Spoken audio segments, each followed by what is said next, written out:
El acceso a la presencia de Dios ha sido y será el privilegio más grande que un ser humano puede experimentar durante su vida aquí en la tierra.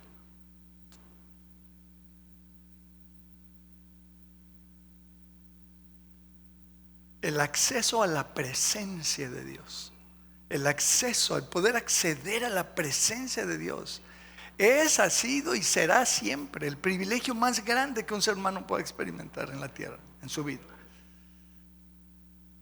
Pero a la luz de los miles de millones de seres humanos que existen hoy en día y que han existido, solo unos pocos, muy pocos, lo han experimentado. Lamentablemente, muy pocos seres humanos han logrado estar en la presencia de Dios. Piénsalo un momentito, estar en la presencia de Dios.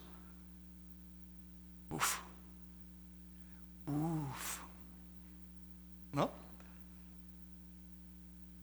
Hay muchos millones de personas que nacen, crecen, se reproducen, viven 80, 100 años y mueren sin haber experimentado jamás, una sola vez, la presencia de Dios.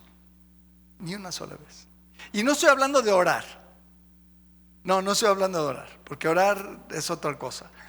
Orar es hablar con Dios y podemos orar, como dice la escritura, de aquel hombre que oraba para sí mismo. ¿Se acuerdan? Que le decía a Dios, te doy gracias porque no soy como uno de estos pecadores que hay aquí al lado.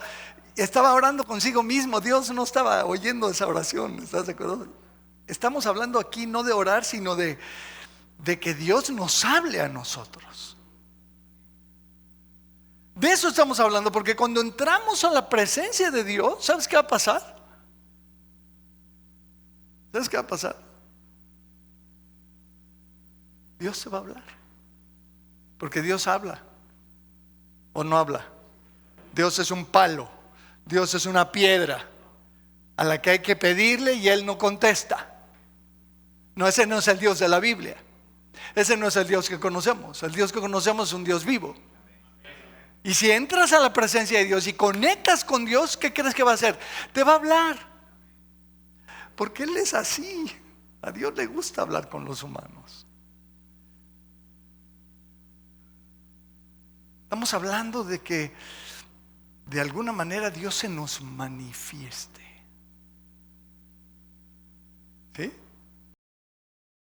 Mira, Moisés, el gran Moisés es un ejemplo de esto por excelencia. La Biblia nos relata este aspecto de la relación que tuvo Moisés con Dios. Vamos a leer algunos pasajes si te parece. Mira, la primera está en Éxodo 33. Éxodo 33. Los que no lo encontraron en su Biblia, ahí está en pantalla. Versículo 7, por favor. Éxodo 33, 7. Estamos hablando del tabernáculo. ¿Se acuerdan del tabernáculo? Aquel que erigió Moisés muchos años antes de que se construyera el templo. El tabernáculo era una tienda de campaña grandota, para que me entiendas. Dice, y Moisés tomó el tabernáculo y lo levantó lejos, fuera del campamento. El campamento era donde estaba toda la congregación, 1,5 millones de personas asentadas en sus tiendas de campaña. El campamento el tabernáculo lo levantó lejos, fuera del campamento, y lo llamó el tabernáculo de reunión.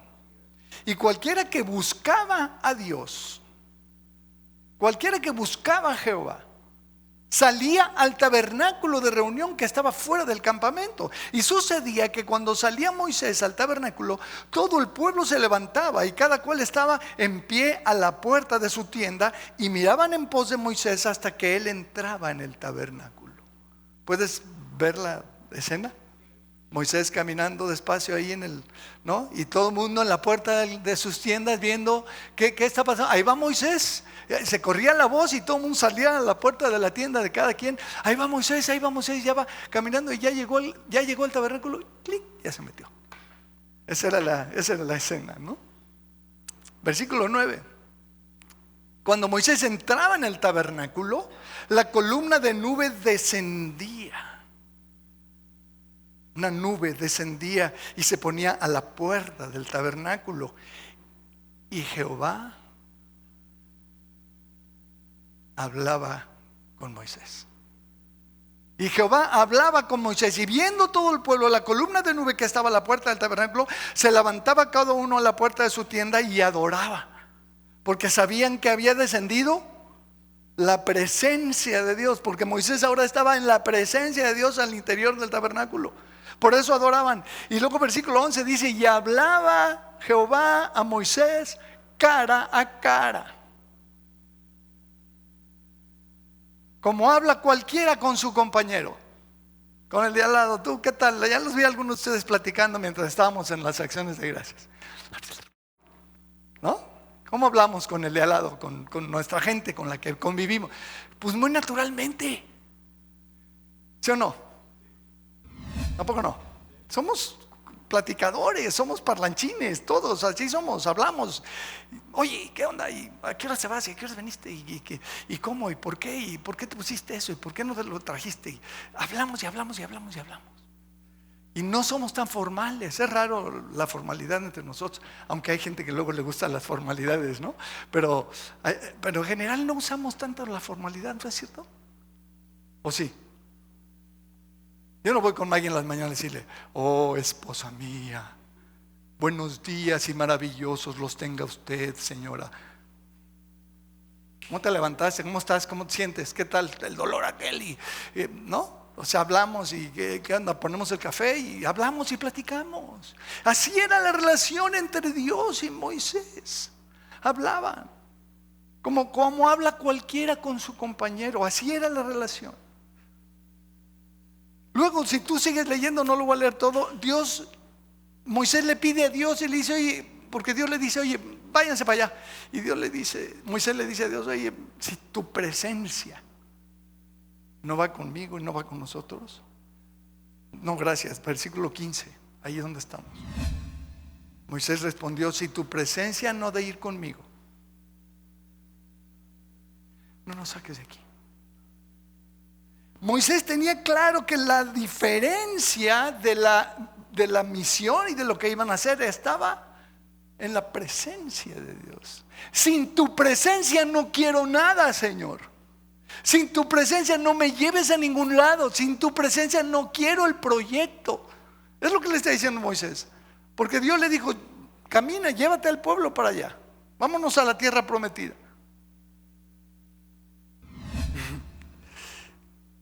Pero, fíjate qué cosa. Dios le contesta, versículo 17. Y Jehová dijo a Moisés: también eres esto que has dicho, por cuanto has hallado gracia en mis ojos y te he conocido por tu nombre. Está bien, voy a ir con ustedes, le dice Dios, ¿no? Pero luego Moisés se bota la puntada de pedirle a Dios que le deje verlo físicamente. Quiero ver tu rostro, le dijo. Ahí sí se aventó un, ¿no? Versículo 18. Entonces dijo: te ruego que me muestres tu gloria. Él le está diciendo: déjame ver tu rostro, Señor. Y le respondió: yo haré pasar todo mi bien delante de tu rostro y proclamaré el nombre de Jehová delante de ti, y tendré misericordia del que tendré misericordia, y seré clemente para con el que seré clemente, mas no podrás ver mi rostro. No podrás ver mi rostro, porque no me verá hombre y vivirá. De la grandeza, la majestad de Dios, la luminosidad de Dios era tal que dice Dios: no morirías si te dejo verme de frente, morirías. Y dijo aún Jehová: he aquí un lugar junto a mí, y tú estarás sobre la peña, y cuando pase mi gloria yo te pondré en una hendidura de la peña y te cubriré con mi mano hasta que haya pasado. Después apartaré mi mano y verás mis espaldas, mas no se verá mi rostro. Ya conocíamos este pasaje, ¿no es cierto? A ver, hazle. No, o sea, no, estar en la presencia de Dios, es decir, te quiero ver de frente, y le dice: Señor, te voy a dejar ver mi espalda. De frente no, porque te mueres, pero mi espalda sí la vas a poder ver. Y entonces, cuando el versículo 11 dice que hablaba Moisés con Dios cara a cara, versículo 11 ahí lo dice, lo acabamos de leer, no es literal. No se refiere a que literalmente veía la cara de Dios, no. Porque si eso hubiera pasado, Moisés hubiera muerto ahí, ¿cierto? No está hablando de eso literalmente, sino que es una expresión que indica que hablaba con él directamente, abiertamente. Era un asunto más bien que se centraba en la conversación, más que en la experiencia física. ¿Lo ves? ¿Sí lo ves o no? Era una experiencia física así limitada. Dios estaba en la nube. Pero lo importante para Dios y también para Moisés era lo que hablaban. Porque, mis amados, lo importante entre Dios y nosotros no es que lo veamos o que Él nos vea, ¿no? Yo me veo en el espejo y digo: Señor, no voltees, por favor. El Señor está interesado en platicar conmigo, en que yo platique con Él, en comunicarnos, no tanto en lo físico. Ay, déjame arreglo porque voy a ir a la presencia de Dios. No, a Dios le importa un cacahuate el tema. De hecho, luego sigues leyendo, más adelante dice que le pidió al pueblo que se quitaran la ropa. Ahí te la dejo de tarea. Pero luego Moisés, después de estar en el tabernáculo y experimentar esto de la presencia de Dios de una manera increíble, después, más adelante, dice que llegaron al monte, en donde Moisés subió al monte para encontrarse de nuevo en la presencia de Dios. Léelo conmigo en Éxodo 24.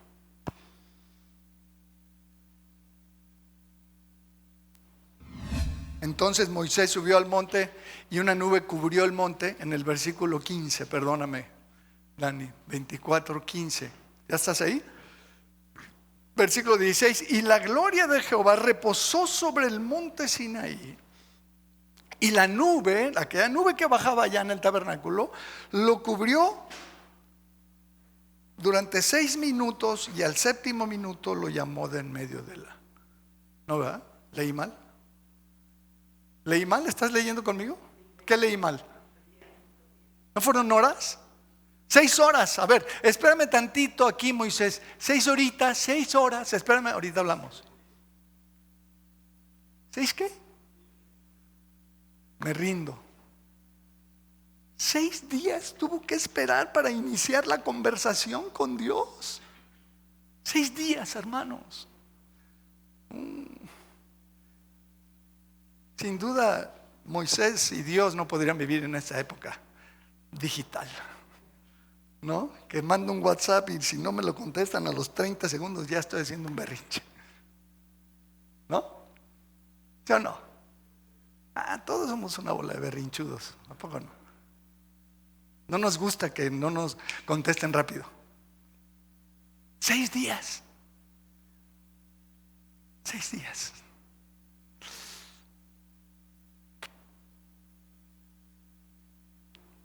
Versículo 16 dice: y al 7º día llamó a Moisés de en medio de la nube. Después de los 6 días, al 7º, digamos el sábado, el 7º día, lo llamó.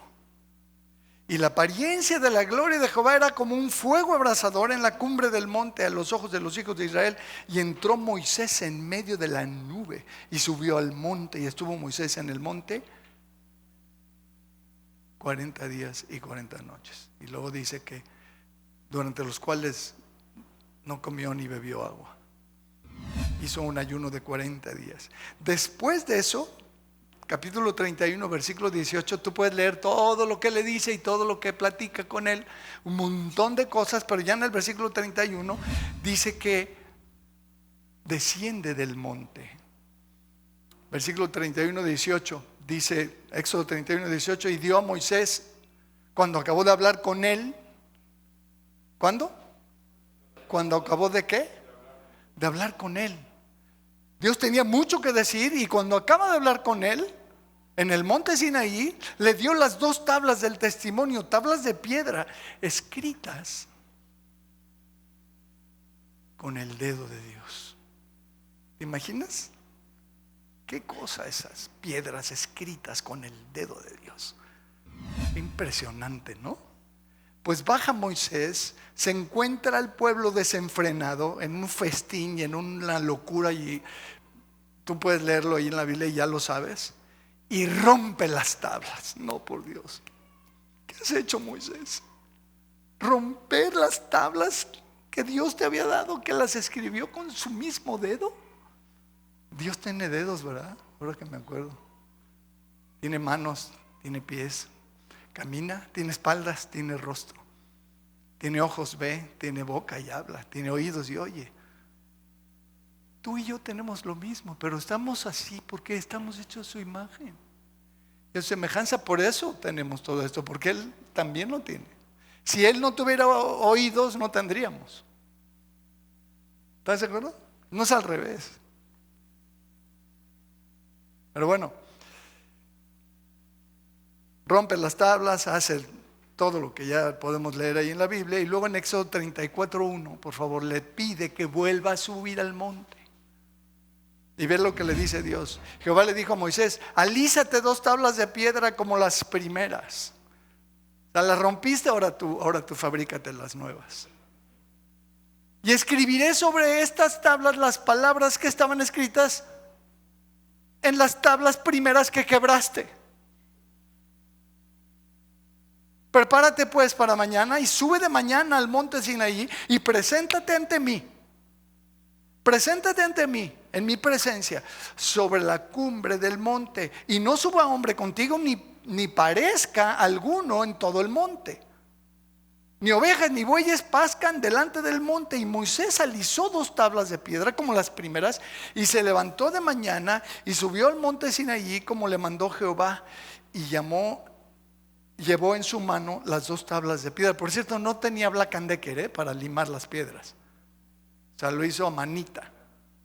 Y Jehová descendió en la nube y estuvo ahí con él, proclamando el nombre de Jehová. Me voy a brincar al versículo 27. Finalmente, de repente, Dios le dice: ¿qué crees? Ya me dio flojera escribir con mi dedo.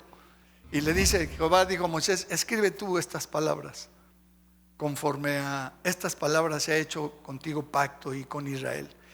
Y él estuvo ahí con Jehová la segunda vez, 40 días y 40 noches.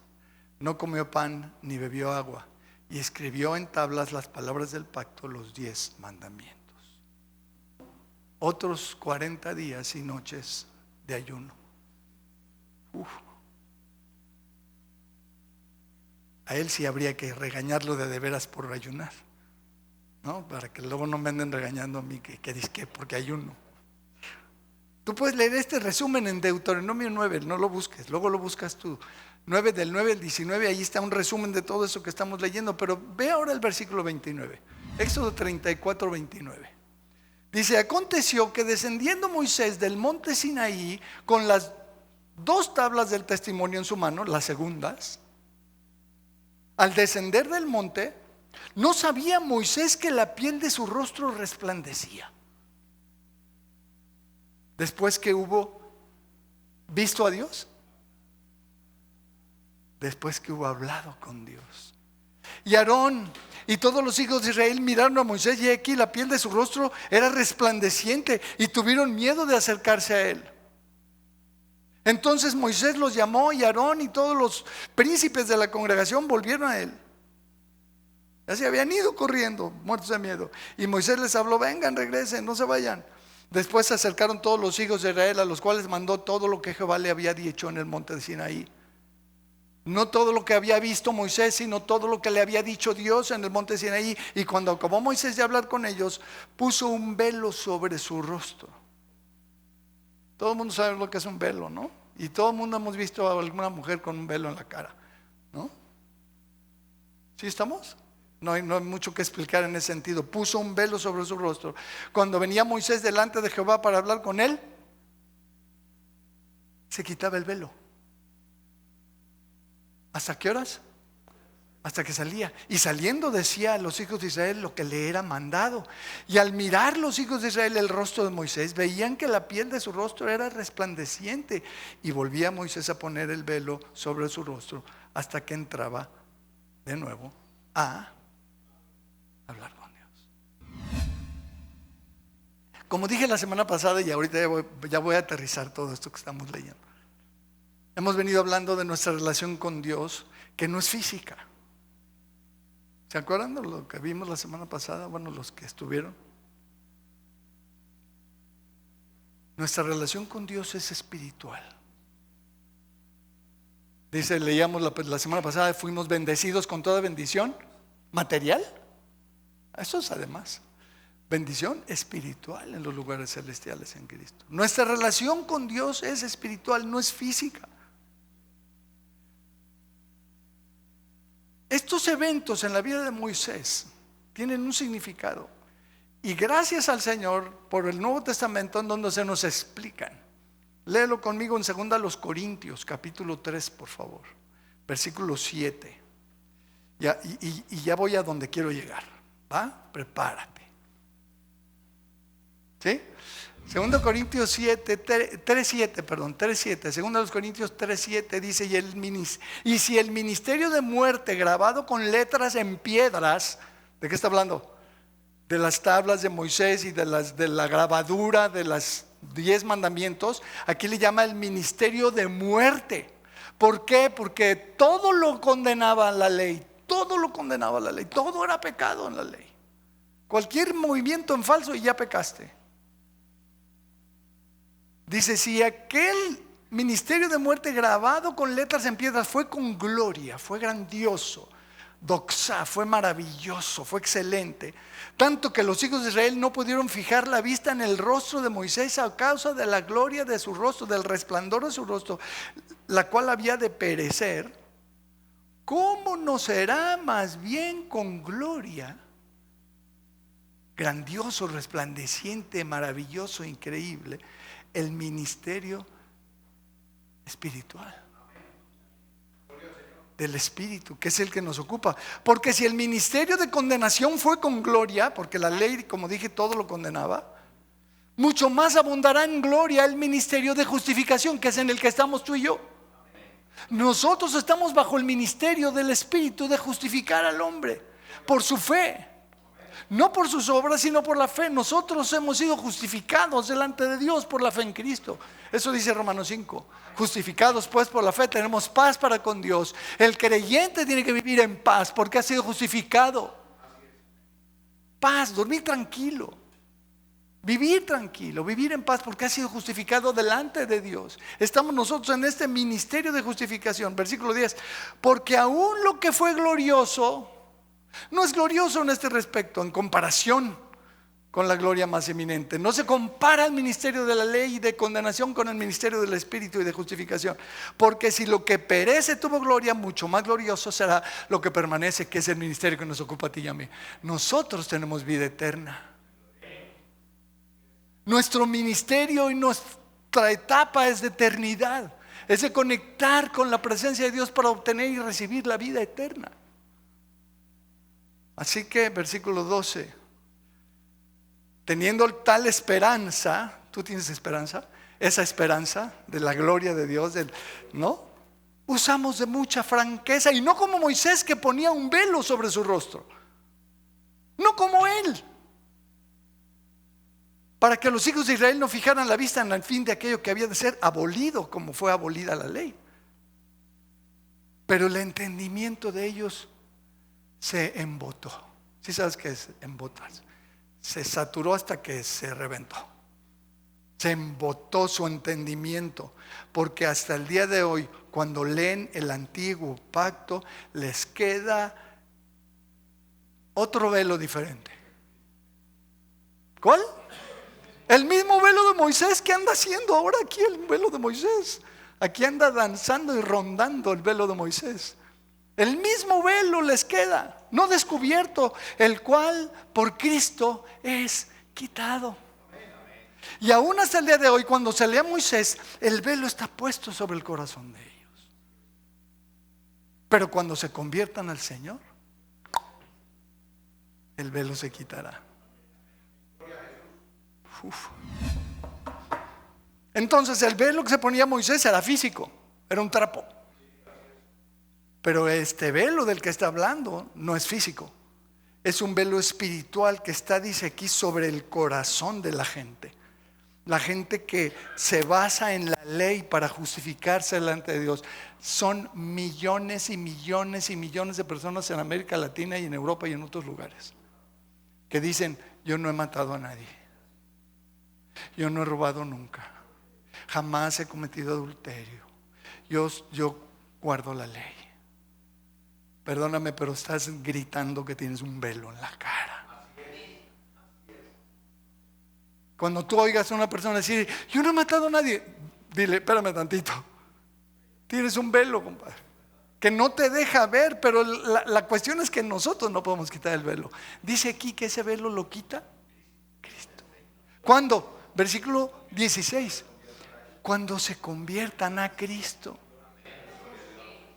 Mis amados, estamos hablando de algo espiritual, de un velo, de una condición en el corazón de las personas, en la mente de las personas, que no pueden ver porque el velo les tapa.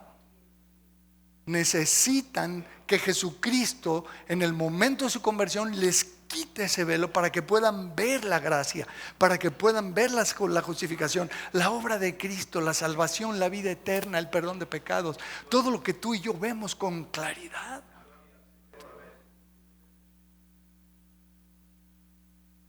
Si estás de acuerdo que entonces estamos hablando de el tema espiritual.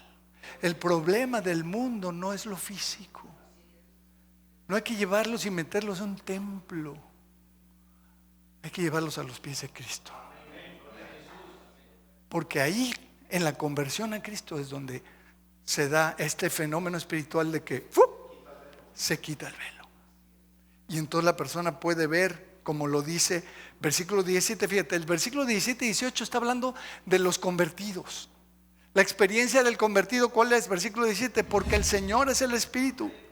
Y donde está el Espíritu del Señor, ahí no hay esclavitud. ¿Qué es lo que produce la ley? Esclavitud. La ley produce ira, hijos de esclavitud. Nosotros somos de la libertad que en Cristo. Por tanto, nosotros todos, y ahí está hablando de nosotros, ya no de ellos con su velo, está hablando de nosotros mirando a cara descubierta. Mirando a cara, porque ya no tenemos el velo, cara descubierta, como en un espejo, la grandeza del Señor, la gloria del Señor. Somos transformados de gloria en gloria en la misma imagen, como por el Espíritu del Señor. Aleluya. Aleluya. Qué experiencia. Mira, tres cosas. Menciona tres cosas. La experiencia de los convertiditos desvelados. Y no estamos hablando de desvelarse en la noche, sino de que ya no tienen el velo. El velo fue develado, fue quitado, fue levantado. La primera es que reconocen que el Señor es el Espíritu. Muchos no entienden esto. El Espíritu Santo es el Espíritu de Cristo. Te cito Romanos, no vamos a ir allá, pero te cito Romanos capítulo 8, versículos 9 al 16. Chécalo en tu casa. Dice claramente que el Espíritu de Cristo es el que está con nosotros. Si Cristo está en nosotros, dice, está hablando de que el Espíritu Santo y el Espíritu de Cristo es la misma cosa. La segunda cosa: donde está el Espíritu del Señor, allá hay libertad. Pero ¿dónde está el Espíritu del Señor? ¿Tú sabes? ¿En qué esquina? ¿En qué templo? ¿Dónde hay que ir? Hoy en día el Espíritu del Señor está en el cuerpo del creyente. Ahorita lo vamos a leer juntos rápido. Sí, ¿verdad? Gloria a Jesús. Vaya, Iván ha vuelto, mi nieto. Ya te extrañaba. Tercer cosa: nosotros todos, dice, mirando a cara descubierta. Y ese es el tema. Cuando tú te acercas a la presencia de Dios, el velo no queda. Ni el mismo Moisés se lo ponía en la presencia de Dios. ¿Te acuerdas que se lo quitaba para entrar y estar con Él directamente, hablar con Él? Pero luego dice, o sea, ya sin el velo, cara descubierta, sin el velo, somos transformados.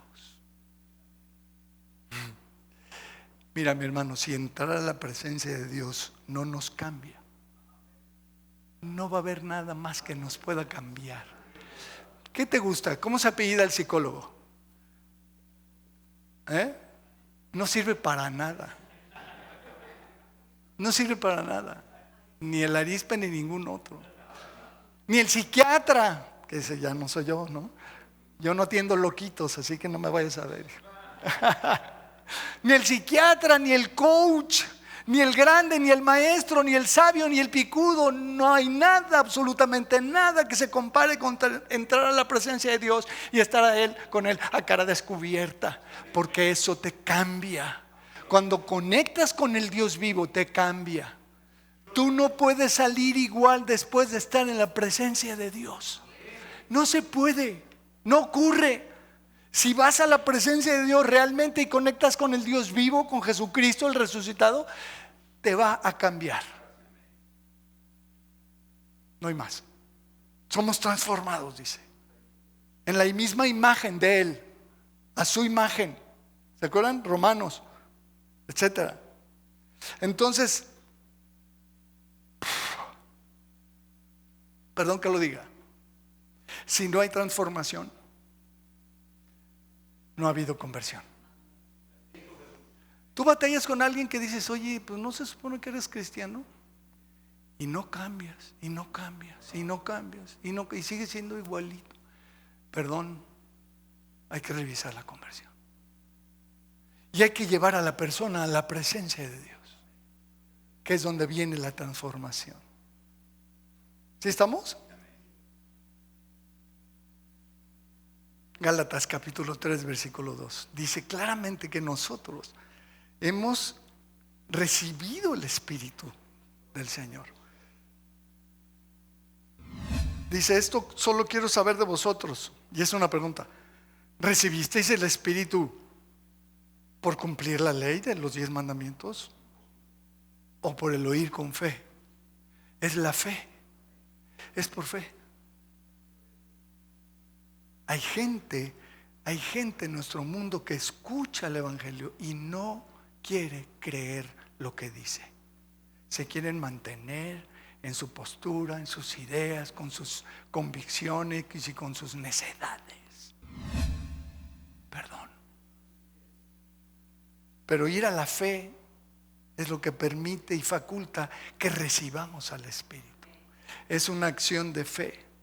Y en Corintios capítulo 6, 1 Corintios 6, 17 nos dice además, como decimos o como dijimos y todo el mundo de ustedes lo señaló, el lugar de la morada del Espíritu hoy en día no es el tabernáculo de reunión, ni tampoco es en el monte, ni tampoco en el templo que hizo Salomón y luego lo tiraron varias veces y lo reconstruyeron. No. 1 Corintios 6, 17, pero el que se une al Señor, ¿cómo es la cosa? Espiritual.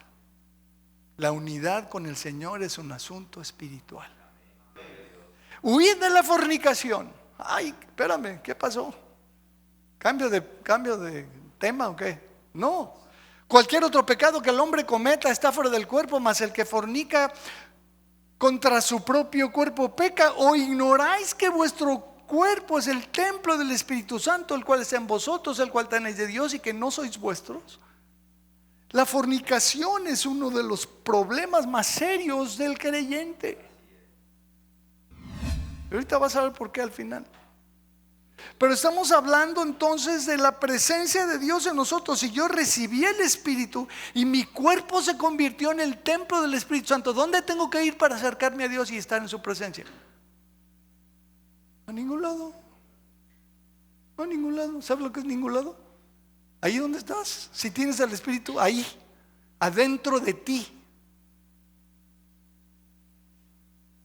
En el baño, en la regadera, en el coche, en el avión, en el camión, en la oficina, en la cocina, en el pasillo, aquí, allá, en el parque, donde sea, en el mar, en el bosque, en la laguna, en donde quieras, porque el Espíritu de Dios no hay que ir a encontrarlo a un lugar, porque Él ha venido a vivir en tu cuerpo, en mi cuerpo. Ahí está Él. Puedo acercarme a la presencia de Dios pero tan fácilmente, porque está en mí. Está en ti, ahí está. ¿Qué más podemos pedir? ¿Qué más podemos querer? O como se dice aquí en el argot, ¿qué más quieres? ¿Qué más queremos? ¿Qué más podemos pedir? El tener al Espíritu Santo, la presencia de Dios en nuestro interior, en nuestro cuerpo.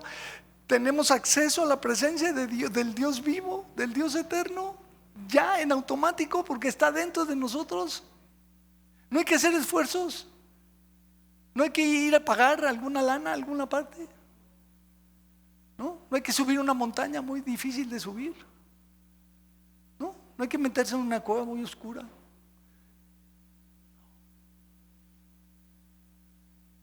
Pero hay un par de problemas con esta realidad.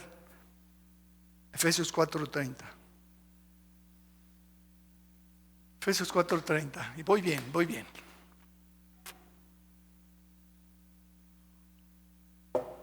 ¿Qué dice? Efesios 4:30 dice: y no contristéis al Espíritu Santo de Dios, con el cual fuisteis sellados para el día de la redención. Estamos sellados. Eso quiere decir que no hay manera de que nos deshagamos del Espíritu los que lo tenemos, porque sellado como vaca o como caballo, para que no suene tan feo, ¿no? Como caballo. No contristéis al Espíritu. El griego de esta palabra es lupeo. Lupeo, que se traduce como afligir, como estar triste, angustiar, causar tristeza profunda, contristar, entristecer o triste. Entonces, si pudiéramos cambiar estas traducciones o estas otras acepciones de la palabra griega, tendríamos cosas como: no entristezcáis al Espíritu Santo de Dios, porque dice el 30, Efesios 4:30 dice: no contristéis. Quita contristar, pon lupeo, pon entristecer o angustiar o afligir. ¿Podemos afligir al Espíritu Santo? Él entró en nosotros cuando nos convertimos y podemos contristarlo, podemos entristecerlo, podemos afligirlo. Y luego peor, en Tesalonicenses 5:19, Primera Tesalonicenses 5:19 dice: no apaguéis al Espíritu. No apaguéis al Espíritu. Svenumi. No estoy hablando en lenguas, es el griego. Svenumi. Svenumi. Extinguir un fuego. Cuando habla de apagar, está hablando de extinguir un fuego. El fuego del Espíritu es posible reducirlo hasta apagarlo. Lamentablemente es posible apagar al Espíritu. No se va a ir, va a permanecer, pero lo podemos apagar. Y ya vimos lo que le hace a la fornicación.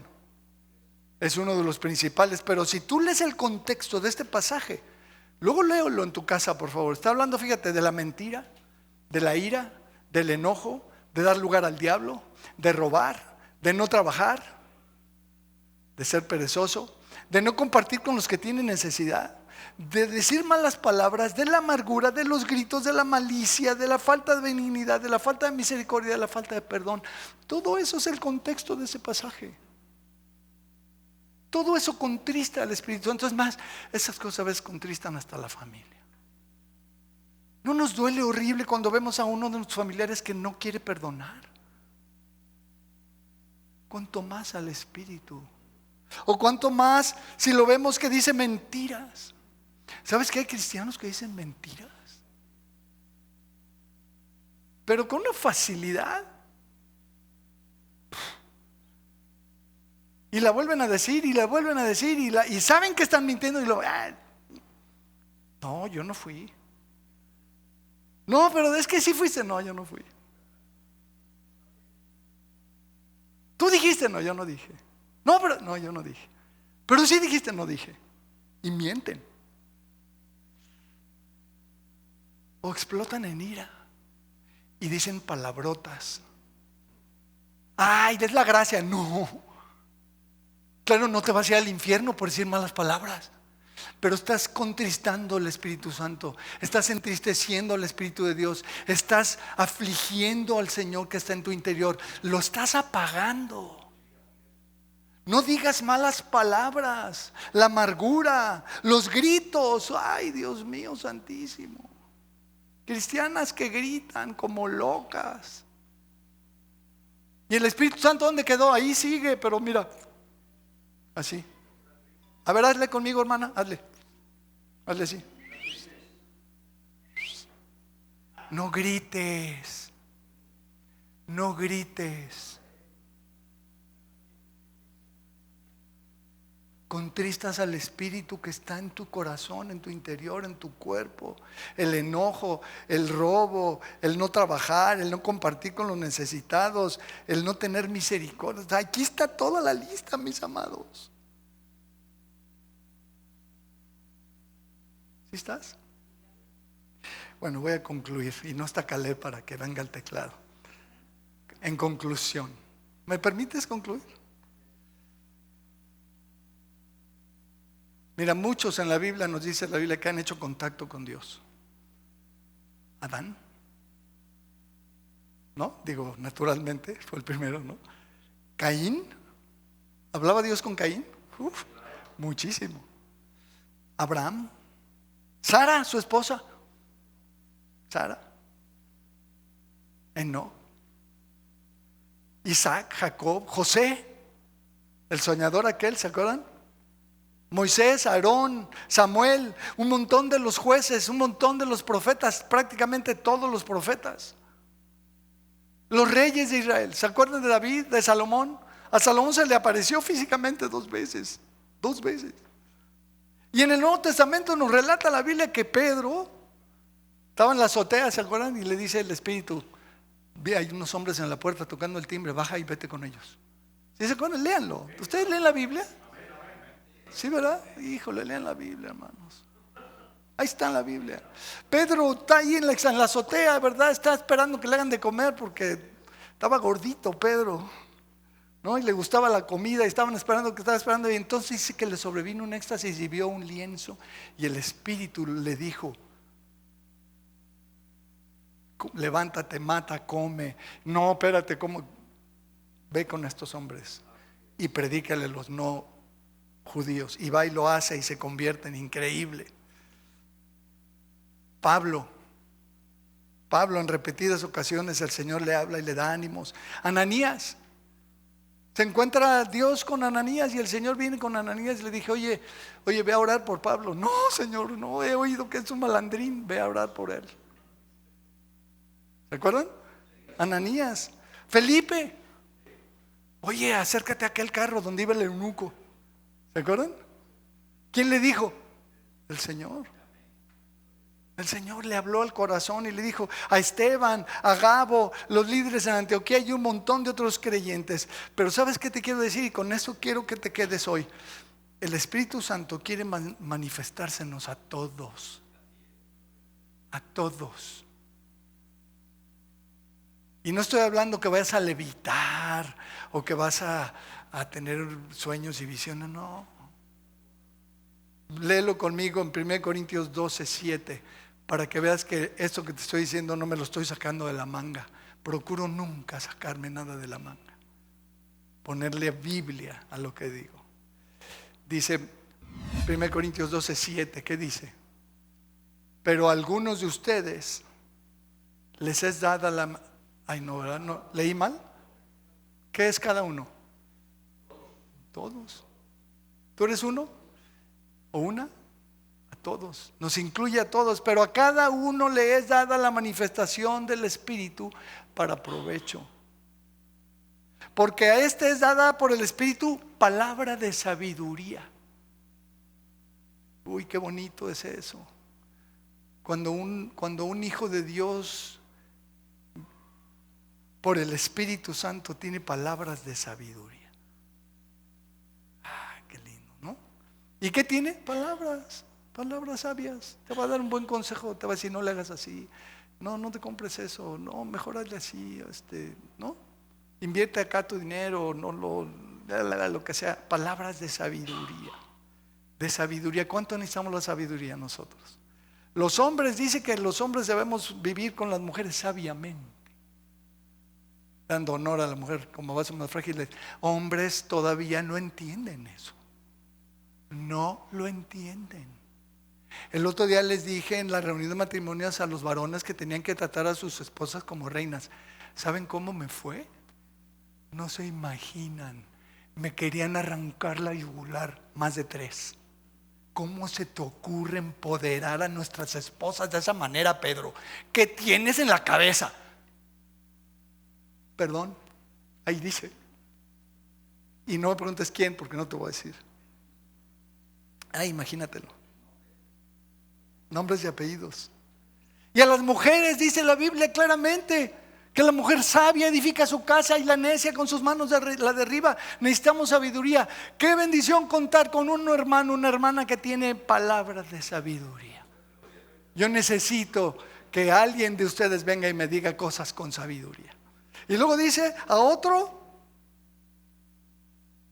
palabra de ciencia según el mismo espíritu. Esta palabra ciencia es una palabra muy grande que quiere decir conocimiento, entendimiento. Son personas a las que se les revelan cosas de repente y conocen y saben de cosas. Esto es algo muy fuerte. Palabra de ciencia. A otro fe por el mismo espíritu. Gloria y yo necesitamos a alguien que nos, ¿no? Para la economía de la iglesia, ¿verdad? Palabra de fe por el mismo espíritu. Otros dones de sanidades por el mismo espíritu. Híjole grandote, haz un híjole grandote. ¿Cuántos cristianos podrían tener el don de sanidades y por mantener apagadito el espíritu no sanan a nadie? No, de veras. ¿O está mal la Biblia? Lo borramos, lo quitamos. Eso hay que quitarlo. ¿Están de acuerdo? ¿Lo quitamos? Nos unimos a este grupo de cristianos conservadores que dicen, no, es que ese don ya no entra. El otro de la sabiduría sí, y el de la fe también. Muy padre, el de ciencia tal vez, pero eso de sanidades no, espérate. Estoy seguro y convencido estoy que algunos de nosotros tienen ese don. No sé quién, pero lo tienen. Hay que usarlo, atrévete. Ve a orar por los enfermos, o si te enteras que ponle las manos encima. El otro día me pasó en la casa que oraron por mí en la célula. Alguien me tocó en cierta parte de mi cabeza y yo sentí algo muy raro. Sentí como una electricidad. Ahí para los que van los miércoles. Sentí algo muy extraño y experimenté una mejoría increíble. Sí existe ese don, mis amados. Pero si contristamos al Espíritu, nos lo perdemos. ¿No sería padre poder tener identificados quiénes tienen este don? Y cada vez que alguien se enferma, hablarle, decirle, oye, ven a orar a mi casa por mí, porfis. Me dio la influenza. O me dio la diarrea explosiva. Ven a orar por mí, ponme manos. ¿No? ¿No estaría padrísimo? O la palabra de sabiduría, o la palabra de fe, o la palabra de ciencia, de la misma manera. Y luego dice a otro, nota, ahí te lo dejo, nota, dones de sanidades, porque uno no sana todas las enfermedades, sino que cada quien tiene para sanar distintas cosas. Pero bueno, luego dice a otro el hacer milagros, y ya que digo, a otro profecía, a otro discernimiento de espíritus. Yo sé de alguien aquí en la iglesia que tiene este don de discernir los espíritus, y no te digo quién porque lo estoy viendo. Diversos géneros de lenguas y a otra interpretación de lenguas, pero todas estas cosas las hace uno y el mismo espíritu, repartiendo a cada uno en particular como el creyente quiere, como el creyente se lo pide, sino como él quiere. ¿Por qué a mí este don? ¿O por qué no me diste el don que tiene mi hijo o otro? Yo quería ese, me diste otro. Él reparte los dones como, perdón, con el respeto, como se le da la gana. Porque Él nos conoce y sabe perfectamente qué necesitamos. Pero seguimos hablando de un asunto estrictamente espiritual, no físico. Entonces mi llamado en esta tarde es experimentar esta relación personal, que encontrarnos con Dios, no entristecerlo, no apagarlo y darle oportunidad a que se nos manifieste, a que nos transforme, a que nos aparte de lo que nos tiene que apartar, que le contrista, de las mentiras, de la ira, de la amargura, de la falta de perdón, de cualquiera de esas cosas de la lista que dijimos. Cualquiera de esas cosas hay que apartarnos de eso para que el Espíritu Santo tome fuerza en nuestra vida.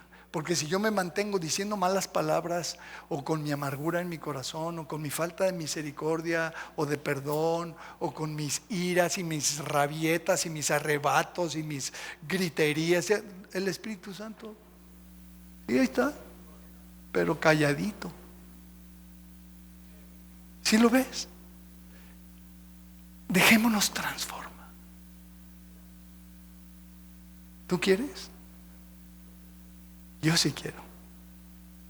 Yo quiero más y más y más. Amén.